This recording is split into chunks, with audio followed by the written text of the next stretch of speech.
예수 그리스도 이름으로 우리 하나님 말씀 증거하겠습니다. 베드로전서 2장 18절에서부터 21절에서부터 18절인가요? 18절부터인데요. 저번에 20까지 봤으니까 21절부터 보시겠습니다. 25절까지. 베드로전서 2장 21절에서부터요.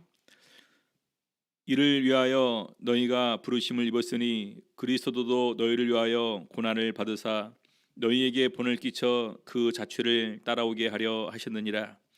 저는 죄를 범치 아니하시고 그 입에 괴사도 없으시며 욕을 받으시되 대신 욕하지 아니하시고 고난을 받으시되 위협하지 아니하시고 오직 공의로 심판하시는 자에게 부탁하시며 나무에 친히 달려 그 몸으로 우리 죄를 담당하셨으니 이는 우리도 죄에 대하여 죽고 의에 대하여 살게 하려 하심이라. 저가 채찍에 맞음으로 너희는 나음을 얻었나니 너희가 전에는 양과 같이 길을 잃었더니 이제는 너희 영혼의 목자와 감독 되신 이에게 돌아왔느니라. 오늘 이 시간에는 그리스도를 본받아라는 제목으로 오늘 말씀 가지고 은혜 나누는 시간 갖도록 하시겠습니다. 베드로전서 2장 21절에 보게 되면은요, 이를 위하여라고 되어 있습니다. 이를 위하여. 저번 시간에 저희가 고난의 네 가지 종류 이렇게 살펴보시는 가운데에서 바로 이제 오히려 죄 짓지 않고 선한 일에 열심히 하는 이런 하나님의 자녀되는 삶이 중요한 것임을 말씀을 드렸습니다.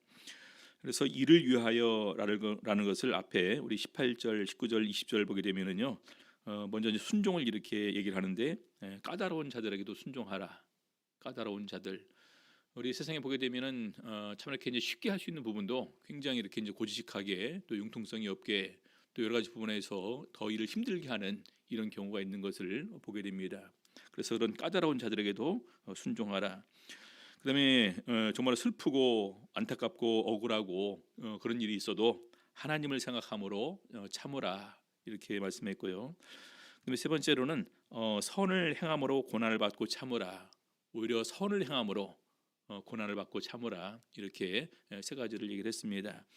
자, 그러면서 바로 이렇게 하면은 하나님 앞에 아름답다 이렇게 19절에도 그렇고 20절에도 하나님 앞에 아름답다 이렇게 증거를 하고 있습니다. 자, 그런데 사실 우리가 인간적으로 보게 될 때 정말 그렇게 하는 것이 쉽지 않겠죠. 정말로 억울한데, 정말로 또 이렇게 힘든데, 또 고통스러운데 어떻게 또 이렇게 나한테만 참으라고 하느냐 이런 부분들이 이렇게 있을 것입니다. 그래서 우리 예수님께서는 바로 그런 부분에서 우리에게 어떤 본을 보여주셨는가 같이 이렇게 살펴보도록 하겠습니다. 그리스도도 너희를 위해서 고난을 받으사 본을 끼쳐 그 자취를 따라오게 하셨느니라 이렇게 말씀하셨습니다.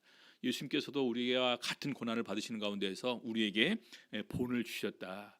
그래서 그 본을 본받고 따라오라 이렇게 하셨다고 베드로 사도는 증거합니다. 자, 첫 번째로 그러면 뭘까요? 우리 예수님께서는 그런 힘들고 어렵고 억울하고 원통한 일이 있다 할지라도 그로 인해서 죄를 범치 않았고 또 그것을 모면하기 위해서 거짓말을 하지 않았다 이렇게 증거를 합니다. 그래서 22절 보니까요, 저는 죄를 범치 아니하시고 그 입에 괴사도 없으시며 저는 죄를 범치 아니하셨다. 우리가 이제 보게 되면은 이제 말로 행하는 그런 죄들이 많이 있겠죠. 어떤 때는 이제 상대방이 잘못되는 것에 대해서 굉장히 좋아하고 또 쌤통이다, 잘됐다, 먼저 그럴 줄 알았다 이렇게 이제 할 수도 있고요. 여러 가지 부분에서 또 이렇게 또 우리가 저주 아닌 저주를 이렇게 또 할 수도 있고, 또 내가 또 마음으로 이렇게 이제 그 표현된 내가 반드시 복수하겠다 이런 마음도 가질 수가 있을 것입니다. 근데 사실은 그것이 죄를 짓는 이런 중요한 요건이 되게 되는 거죠. 여러분, 우리가 지금 세상에서 대체적으로 많이 참고 있는 이유는요, 우리가 힘이 없으니까 참는 게 많지 않습니까? 그렇죠? 만약에 우리가 힘이 있으면 어떻게 했을까요? 예전에 이제 어떤 그런 드라마에서 내가 커서 복수하겠다. 여기서 유명한 명언이 남겼다고 하죠. 복수도 힘이 있어야 되는 거야. 예. 자, 그런데 바로 이제 그런 부분에서 우리가 그러면 힘이 있으면 그렇게 할 것인가? 사실 우리가 많은 부분에서 우리가 힘이 없기 때문에 참고 있는데 사실은 그것이 아니라 그 뒤에 있는 더 중요한 것을 우리가 생각하면서 우리는 그것을 참을 수가 있어야 된다 얘기를 하고 있습니다. 그래서 그것은 바로 죄를 범치 않아야 된다라는 거예요. 어떤 일이 있다 할지라도 우리가 그로 인해서 죄를 짓지 않는 게 참 중요하다. 에베소서 4장 26절 보겠습니다. 분을 내어도 죄를 짓지 말며 화가 난다 할지라도 죄를 짓지 말라. 우리가 화나면 무슨 말을 못합니까? 화나면 또 무슨 행동을 못합니까? 화나는데 억울한데 원통한데 그래서 마치 내가 그때 화를 내는 것이 저 사람은 정말 그럴 만해 화내는 것이 당연해. 오히려 그것을 갖다 우리가 합리화시키면서 또 인정해 주는 것을 보게 됩니다. 근데 그것이 아니라는 거예요. 분을 내어도 죄를 짓지 말며 해가 지도록 분을 품지 말고 아무리 원통하고 억울한 일이 있다 할지라도 그 다음으로 연장시키지 말라는 것입니다. 해가 지도록 해가 질 때는 다 잊어버리고 다 내려놓고 다 주님께 맡기고 그다음에 마귀로 틈을 타지 못하게 하라. 결과적으로 우리가 그렇게 하지 못하게 되었을 때 마귀가 틈을 타게 된다는 것입니다. 우리가 죄를 짓게 되고 해가 지도록 분을 품고 그것을 갖다가 마음속에 내려놓지 못하게 될 때 마귀가 틈을 타게 된다는 거예요. 자, 그래서 오히려 그런 부분에서 이것이 마귀의 공격의 도구가 될 수 있으니까 우리 야고보 사도는 우리가 하나님의 말씀에 순종함을 통해서 마귀를 물리칠 것을 우리에게 강하게 얘기를 하고 있습니다. 야고보서 4장 7절 8절 보겠습니다. 그런즉 너희는 하나님께 순복할지어다 마귀를 대적하라 그리하면 너희를 피하리라. 여러분 객관적으로 보게 되면은요 우리는 마귀의 영적인 공격이 사실은 당할 수가 없습니다. 근데 우리가 마귀를 대적하고 승리할 수 있는 길이 있어요. 그것은 바로 하나님께 순종하는 것입니다. 하나님께 순종하고 하나님의 말씀에 순종하게 될 때 우리는 이길 수가 있습니다. 근데 만약에 우리가 계속해서 죄 가운데 머물러 있게 되면은 심지어는 하나님의 부르신 악신 때문에 사울이 고난 받은 것처럼 그런 두려움과 고통이 우리에게도 임할 수가 있다라는 얘기겠죠. 자, 그런데 하나님께 순복하면서 마귀를 대적하면은요 우리를 마귀가 피한다는 것입니다. 4장 8절 보겠습니다. 하나님을 가까이 하라 그리하면 너희를 가까이 하시리라. 여러분 하나님을 가까이 하라 그리하면 너희를 가까이 하시리라. 죄인들아 손을 깨끗이 하라. 두 마음을 품은 자들아 마음을 성결케 하라. 손을 깨끗이 하라라는 것은 우리의 행위를 깨끗하게 하라는 것이고요. 두 마음을 품은 자들아 마음을 성결케 하라.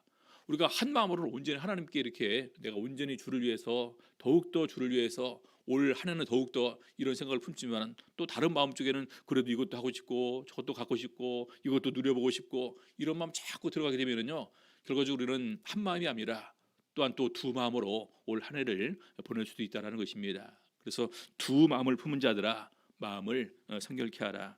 그래서 제일 첫 번째로 중요한 것은 예수님께서는 어떤 상황이 되었다 할지라도 죄를 짓지 않았다라는 것입니다. 자, 그러면서 그 입에 괴사도 없으시며 예수님께서는 괴사가 없었다. 괴사라는 것은 거짓입니다. 거짓말, 거짓된 의도, 악한 계교 이런 부분들인데 그런 것도 없으셨다라는 거예요. 우리 예수님께 힘이 있다고 하면은요 얼마나 예수님께서 힘이 있으실까요? 대제사장들이 보내는 사람들이 예수님을 견제 잡으러 왔습니다. 베드로가 용기를 내서 칼을 쭉 빼갖고 이렇게 대제사장의 종의 귀를 쳐서 귀를 떨어뜨렸습니다. 그러니까 예수님께서 내가 하늘의 천군 천사 12영 되는 더 많은 사람들을 불러올 수 있다. 충분히 그럴 능력과 권세가 예수님께 있다라는 것입니다. 근데 그럼에도 불구하고 그런 행동 바로 그 부분에서 어떤 자기 힘을 과시하거나 또 복수하거나 원수 갚는 부분을 위해서 사용하지 않았다라는 것입니다. 자, 오히려 이렇게 괴사가 없는 거짓이 없는 정말 순수한 마음으로 하나님께 순종하는 가운데에서 바로 이것을 이기셨음을 증거하고 있습니다. 우리 성도님들이 많은 분들이 이 거짓말하는 부분에 대해서 굉장히 우리가 참 가볍고 소홀하게 생각을 합니다만 요한계시록에 보게 되면은요 이 거짓말하는 것이 굉장히 두려운 것임을 우리가 알 수가 있습니다. 먼저 요한복음 14장에 보게 되면은요 14만 4천인에 관한 얘기가 나옵니다. 근데 그 14만 4천인이 어떤 사람들이냐 이렇게 소개를 하고 있어요. 14장 4절 보겠습니다. 이 사람들은 여자로 더불어 더럽히지 아니하고 성적으로 성결하단 말이죠. 정절이 있는 자라. 어린 양이 어디로 가든지 따라가며 지금 우리가 앞에 예수님께서 우리 앞길을 인도하십니까? 우리 눈에 보이십니까? 근데 안 보인다 할지라도 우리에게 주신 말씀이 있어요. 우리가 말씀을 보면서 말씀을 들으면서 예수님께서 인도하시는 대로 우리는 따라갑니다. 사람 가운데서 구속을 받아 처음 익은 열매로 하나님과 어린 양에게 속한 자들이다. 이 세상에서 처음 익은 열매로 하나님에게 속한 자들이고요. 그런데 5절 보니까 그 입에 거짓말이 없고 흠이 없는 자들이더라. 이렇게 되어 있습니다. 그 입에 거짓말이 없고 흠이 없는 자들이더라. 자, 요한계시록 21장이랑 25장, 22장에 이렇게 이제 보게 되면은요, 하나님 나라 또 거룩한 성에 들어가지 못하는 이런 그 부류들을 얘기를 하는데 거기에 공통적으로 들어가는 부분이 거짓말하는 사람들이더라고요. 요한계시록 21장 8절 보겠습니다. 그러나 두려워하는 자들과, 왜 두려워합니까? 사랑 안에서 온전히 행하지 못했기 때문에 두려워하는 거다. 왜냐면 하나님 만나려고 보니까 내가 하나님 앞에서 행하는 것이 너무나 부족한 거예요. 그러니까 만나기에 두려운 마음이 들어가겠죠. 그래서 두려워하는 자들과, 믿지 아니하는 자들과, 흉악한 자들과, 살인자들과, 행음자들과, 음행하는 사람들, 술객들과, 우상 숭배자들과, 그러면서 모든 거짓말하는 자들은, 모든 거짓말하는 자들은 불과 유황으로 타는 못에 참여하리니 이것이 둘째 사망이라. 자, 계시록 21장 27절 보시겠습니다. 무엇이든지 속된 것이나 가증한 일 또는 거짓말하는 자는 결코 그리로 들어오지 못하되 오직 어린 양의 생명책이 기록된 자들뿐이니라. 거룩한 성 새 예루살렘에 누가 들어갈 수 있냐? 누가 또 들어가지 못하느냐? 생명책이 기록된 사람들만 들어갈 수 있다. 근데 그럼에도 불구하고 여기 보니까 속된 것이나 가증한 일 또는 거짓말하는 자들은 거기에 들어오지 못한다는 것입니다. 여러분, 우리가 이 거짓말을 한다는 것은요, 양심에 화인 맞았다 이렇게 표현하고 있습니다. 양심이 불에 된 것처럼 이 양심이 이제 무뎌지고 감각이 없어지고 딱딱하게 굳어지는 가운데서 결과적으로 이것은 하나님의 생명에서 떠나 있는 것과 마찬가지다 이렇게 표현하고 있어요. 그렇죠? 그래서 바로 거짓말하는 자들은 그리로 들어오지 못한다는 것입니다. 자, 22장 15절 보겠습니다. 계시록 22장 15절. 개들과 술객들과 행음자들과 살인자들과 우상 숭배자들과 및 거짓말을 좋아하며 지어내는 자마다 성 밖에 있느니라. 거짓말을 좋아하며 지어내는 자마다. 우리가 회개한다는 것은요, 근데 우리 성경을 보게 되면 회개 앞에 항상 거기가 자복이 나옵니다. 자복. 자기 스스로 직접 고하는 거예요. 근데 자복하게 될 때 숨기지 않고 다 고해야 되는데 그럴까요? 그렇죠. 그래서 온전한 자복이 있을 때 온전한 용서가 있고 온전한 용서를 통해서 진정한 회개가 이루어지게 되는 것입니다. 그래서 우리가 정말 이렇게 말을 하는 이런 거짓말, 우리가 보통 그런 말 하지 않습니까?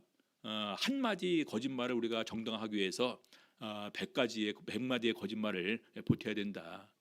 그래서 그만큼 이 거짓말이라는 것이 가벼운 것 같지만 우리는 좀 이렇게 무겁게 생각을 해야 될 것이다 이렇게 얘기를 합니다.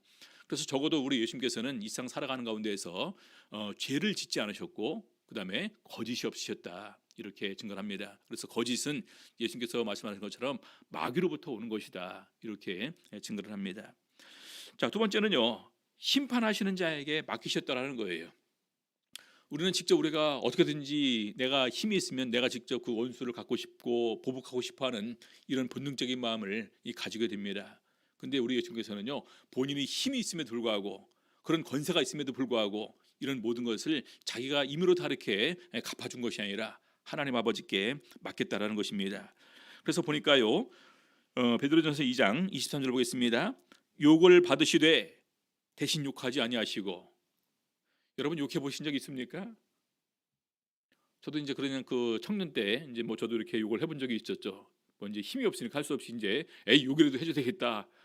근데 나중에 보니까 욕을 받으시되 욕하지 아니하시고 고난을 받으시되 위협하지 아니하시고 하나도 갚지 않았다라는 것입니다. 그러면서 오직 공의로 심판하시는 자에게 부탁하셨다. 자, 우리 성경에 보게 되면은요, 참 우리는 많은 부분에서 원수를 갚고 싶어합니다. 제가 그래서 이제 우리 집사람한테도 시편을 많이 읽어보게 되면은 오히려 정말 이렇게 원수 갚는 것, 심판을 갖다 온전히 하나님께 맡길 수 있다 했더니 아닌데 다윗은 많은 부분에서 저주도 했던데 하나님 갚아주시옵소서 하면서 여러 가지 얘기를 했는데 사실은 그것은 하나님께 온전히 맡기는 그런 표현이지 뭐 다윗이 막 그를 갖다가 저주하거나 그런 것은 아니다. 오히려 다윗의 기도 내용을 보게 되면은요, 이런 기도 내용이 있습니다. 시편 35편 11절부터 14절까지 보시겠습니다. 불의한 증인이 일어나서 내가 알지 못하는 일로 나를 내게 힐문하며 내게 선을 악으로 갚아 나의 영혼을 외롭게 하나. 여러분, 이 두 가지 일을 당하게 되었을 때요, 얼마나 화가 나고 얼마나 고통스럽고 견디기가 어려울까요? 불의한 증인이 일어나서 내가 알지 못하는 일로 내게 힐문하며, 몇 명이 짜고서 나를 아예 바보 만드는 거예요. 그리고 내게 선을 악으로 갚아, 내가 정말로 잘해준 사람인데 오히려 그 사람이 그냥 돌이켜서 내게 악한 일을 행하게 될 때 내 영혼이 얼마나 외로울 수가 있을까. 자, 그런데 이때 어떻게 했냐? 13절 보겠습니다. 나는 저희가 병들었을 때에 굵은 베옷을 입으며 금식하여 내 영혼을 괴롭게 하였더니 내 기도가 내 품으로 돌아왔도다. 여러분, 기도했을 때 그 사람들이 이 기도를 받아줬을까요? 안 받아줬을까요? 분명한 것은 그렇습니다. 예수님께서 말씀하신 것처럼 어느 집에 가든지 간에 평안을 빌어줄 때 그 사람이 그걸 갖다가 받기 합당하면 평안의 복이 그 집에 임하고, 그 사람이 그것을 거부하게 되면은요, 그 평안은 나에게 돌아오는 것입니다. 오늘 다윗왕도 역시 마찬가지였어요. 그렇게 기도를 드렸더니 그 기도가 내게로 돌아왔다. 자, 34절 보겠습니다.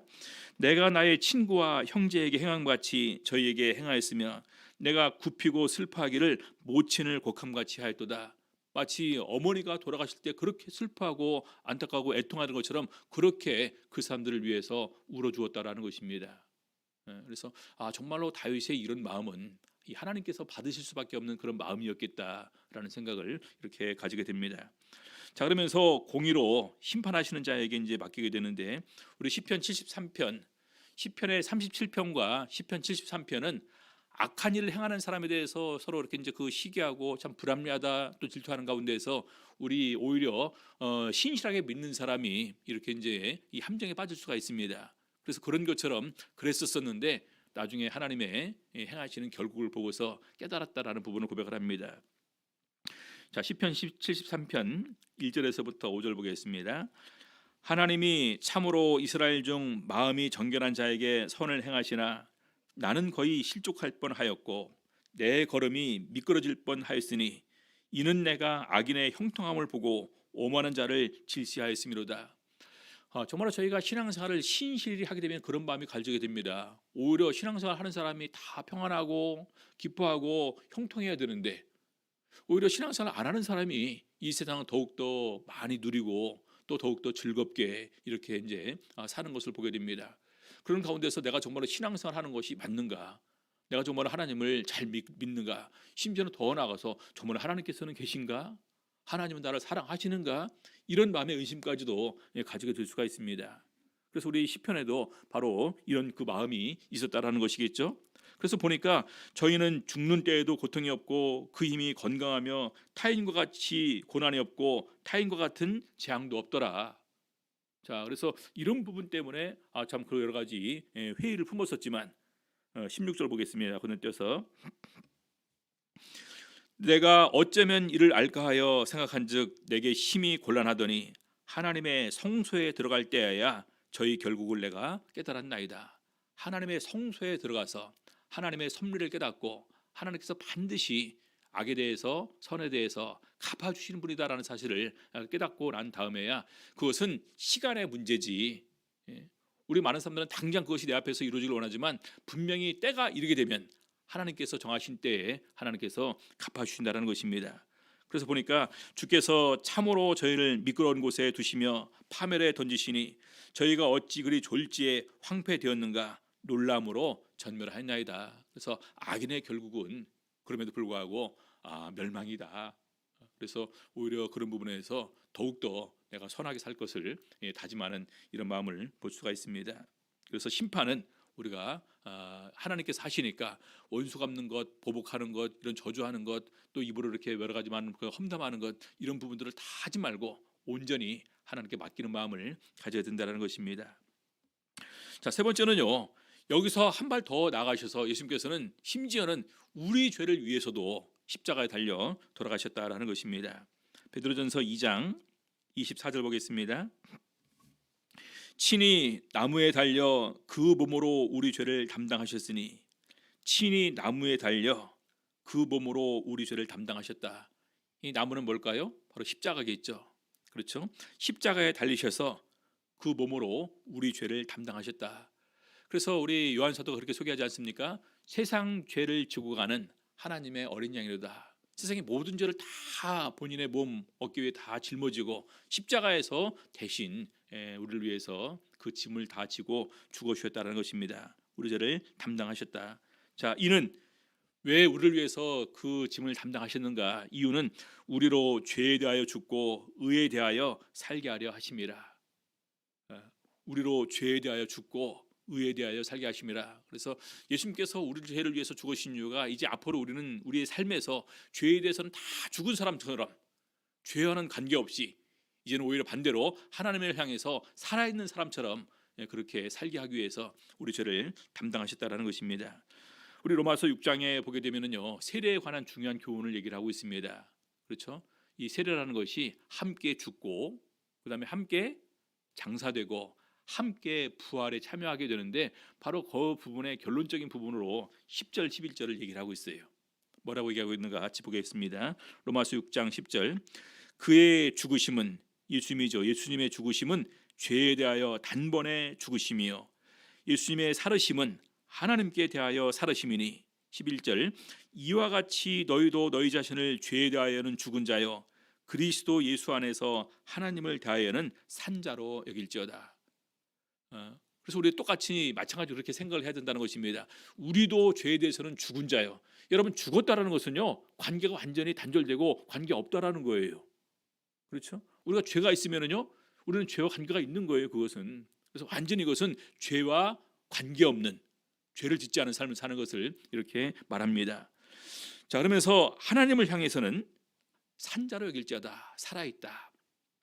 이 살아있다는 것이 얼마나 귀한 것인지 모르시죠? 우리 예전에 이제 그런 그 게임 놀이 하지 않습니까? 여우야 여우야 뭐하니 잠잔다.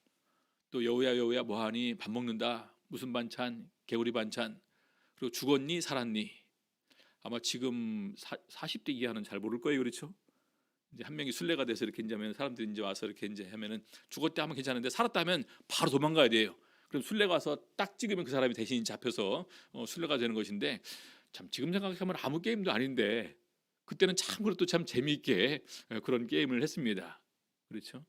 여러분, 죽었습니까? 살았습니까? 여러분, 만약에 하나님께서 우리한테 질문하시면 어떻게 할까요? 너는 죽었냐 살았냐? 그건 귀한 것입니다. 예수님께서는 이 세상 모든 사람을 죽어 있는 자로 간주를 하셨습니다. 예수님께 제자가 찾아왔죠. 내가 예수님을 따라가기를 원합니다. 그런데 나로 먼저 가서 아버지의 장례식을 치르고 예수님을 따를 수 있도록 허락을 해주십시오. 죽은 자로 죽은 자를 장사하게 하고 너는 나를 따르라. 이 세상 모든 사람을 죽은 자로 봤습니다. 왜 그렇습니까? 이미 영적으로 죽어 있는 존재예요. 하나님과 단절된 사람들은 죽어 있는 존재들입니다. 근데 오늘 우리가 하나님과 이제는 관계 있는 사람이 되었어요.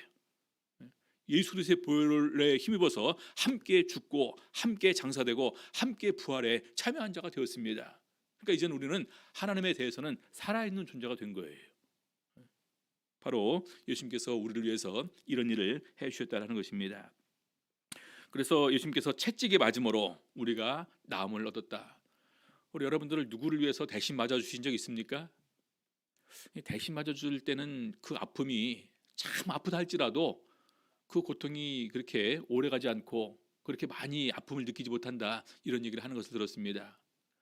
전혀 내가 잘못하지 않았는데 그냥 다른 사람들로 오해받아서 대신 억울하게 받는 것, 참 그런 부분들을 보게 되면서 예수님께서는 오히려 우리를 위해서, 예수를 모르는 우리를 위해서, 오히려 예수님을 거부하고 십자가에 못 박았던 사람들을 위해서, 또 심지어는 예수님을 전혀 관계없이 예수님의 마음만 아프게 했던 우리들을 위해서 대신해서 채찍에 맞으셨다는 것입니다. 그래서 우리 이사야서 53장에 보게 되면은 예수님께서 그때 이제 그 악한 자들에게 잡혀서 어떻게 돼 가시는 그런 과정들이 굉장히 자세하게 이렇게 기록이 되어 있는데, 거기에 그가 채찍에 맞음으로 우리가 나음을 얻었나니라는 말을 이렇게 표현하고 있습니다. 자, 그래서 마지막으로요, 베드로전서 2장 25절. 너희가 전에는 양과 같이 길을 잃었더니 이제는 너희 영혼의 목자와 감독 되신 이에게 돌아왔느니라. 전에는 양과 같이 길을 잃었었던 존재들이었었다. 다시 말해서 우리가 인생을 살아가는 데 있어서 인생의 참된 방향을 모르고 살아가는 사람들이었다. 인생의 중요한 종착지를 모르고 살아가는 사람들이었다라는 것입니다. 우리 성도님들, 우리 인생의 종착지와 방향을 아십니까? 한 번 죽는 것은 사람에게 정해진 것이고 그 이후에는 심판을 통해서 천국과 지옥으로 가게 됩니다. 그것도 누가 할까요? 그래서 적어도 우리는 이제는 이 예수 그리스도의 복음을 통해서 이제는 우리가 방향을 알게 되었고 종착을 알게 되었습니다. 우리의 종착지는 어디입니까? 천국입니다. 영생을 누리면서 천국에서 영원히 사는 것입니다. 자, 그러면서 보니까 이제는 너희 영혼의 목자와 감독 대신 우리 영혼의 목자, 우리 영혼을 이끌어 주시는 분이 누군가? 우리 영혼의 감독자가 되어서 끝까지 우리를 책임져 주시는 분이 누구신가? 바로 그분이 예수님이신데 우리가 예수님 안에 돌아오게 된 사람들이 되었다. 예수 안에 거하게 된 사람들이 되었다라는 부분을 이렇게 증거를 합니다. 우리 히브리서 6장 19절 보겠습니다. 우리가 이 소망이 있는 것은 영혼의 닷 같아서, 우리 닷이라는 것은요, 배를 갖다 이렇게 이제 그 정착해 놓고 무거운 닷을 딱 내려서 배가 이제 큰 바람이나 태풍에 또는 이제 그 파도 너울에 쓸려 내리지 않게 그걸 갖다가 든든히 고정시키는 역할을 하는 것입니다. 그래서 바로 이것이 우리 영혼의 닷과 같다라는 것입니다. 소망이 있는 것은 어떤 소망일까요? 예수님께서 나의 하나님이 되신다. 예수님께서 나를 위해서 항상 하나님 앞에서 대신해서 구해 주시는 분이시다. 예수님께서 나를 위해서 죽어 주신 분이시다. 그렇죠? 그래서 바로 이 예수를 통해서 우리가 영생과 천국을 누리게 되었다. 이런 소망을 가지게 되었다는 것은 너무나 귀한 것입니다. 그래서 그것이 영혼의 닷 같다. 그래서 튼튼하고 견고하여 휘장 안에 들어가나니, 튼튼하고 견고하고 심지어는 휘장 안에 들어가나니, 휘장 안에 마지막 지성소를 얘기를 하는 거죠. 하나님과 만나고 하나님 앞에 나아가고 하나님의 말씀을 듣는 곳입니다. 그래서 히브리서 마지막 10장 39절 보니까요, 우리는 뒤로 물러가 침륜은 그냥 그 빠져 들어가는 거죠.